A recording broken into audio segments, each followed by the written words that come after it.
Welcome to WARN. Today we discuss India's non-alignment policy should be replaced with strategic alignment with democratic powers.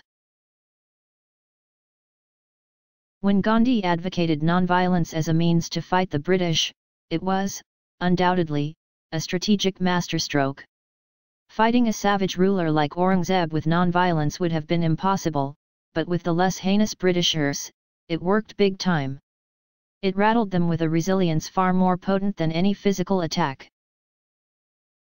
The problem with Nehru was that with his flawed understanding of Indian sensibilities and world politics, his attempts at replicating Gandhi's idea of non-violence into India's international conduct resulted in a rather timid foreign policy.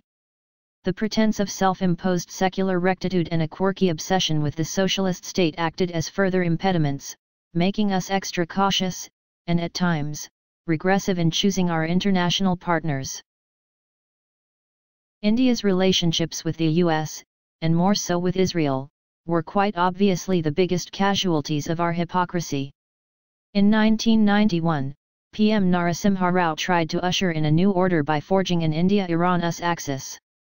He also initiated diplomatic relations with Israel for the first time since independence. Sadly, Rao's sagacity was disowned by his own party. Over the years, even as India's engagement with Israel grew, India continued to be shy and even somewhat apologetic about it. This was despite Israel's alacrity and attempts to reach out to us. However, the developments of the last 10 days or so have resulted in a complete game changer for India's foreign policy, and potentially for world politics, as well.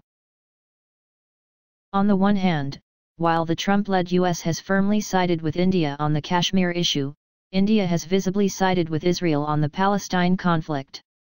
This, in many ways, lays the seeds of an axis that can unsettle several countries. In fact, the effects of this potential alliance have already resulted in some outrageously churlish behavior by China and ugly rants by Iran. China's frustration is understandable. India's proactive alliance with the US and Israel comes at a time when India's GDP growth rate has surpassed China's 3 years in a row. Moreover, India has emerged as the prime retail investment destination, beating China. These are clear indicators suggesting a brighter economic future for India vis-a-vis its bullish neighbor. A robust Indian economy, supported by a sound defense alliance, could be China's undoing. Moreover, China's patronizing alliance with the dubious Pakistan has made it a terrorist partner, even as Pakistan increasingly looks like a province of China. No wonder China, which has shown scant regard for international laws and conventions, has suddenly manufactured a big hue and cry over India's imagined border violations. China's behavior, no doubt, is to bully India and make her retreat into the docile mode it is more used to seeing it in. And this is what poses the biggest challenge to Modi's ultra-independent, optimizing foreign policy. Yes, the present crisis at the border needs to be diffused quickly and there are no two ways about it. But the good thing now is that for the first time, India looks to be in a position where in the future, it can checkmate the wily dragon. The key is to create an association of nations with unflinching commitment, read integrity, to eradicate terrorism and to seamlessly collaborate on defense, agriculture, IT and infrastructure. This could potentially create a parallel to BRICS. The unflinching integrity bit would keep selective fighters of terrorism away. Let the initiating partners of this union be India, the US and Israel, IUI, with a realistic scope for France, Japan, and Australia to subsequently join in. Whatever advancements India's foreign policy has made in the last 3 years, is the result of the unapologetic assertion of India's defense and economic interests and the determination to end a regressive status quo. This is the time to pursue it to the next level. BRICS needs a competitive parallel, devoid of China or its allies.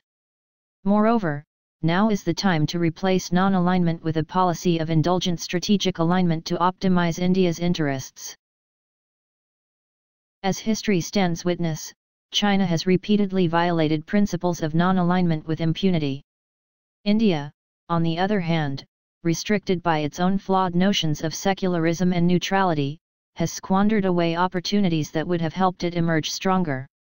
As the old order changeth, the time is just about right to forge a new association of countries which takes the dragon head on and dumps the old notions which have held India back.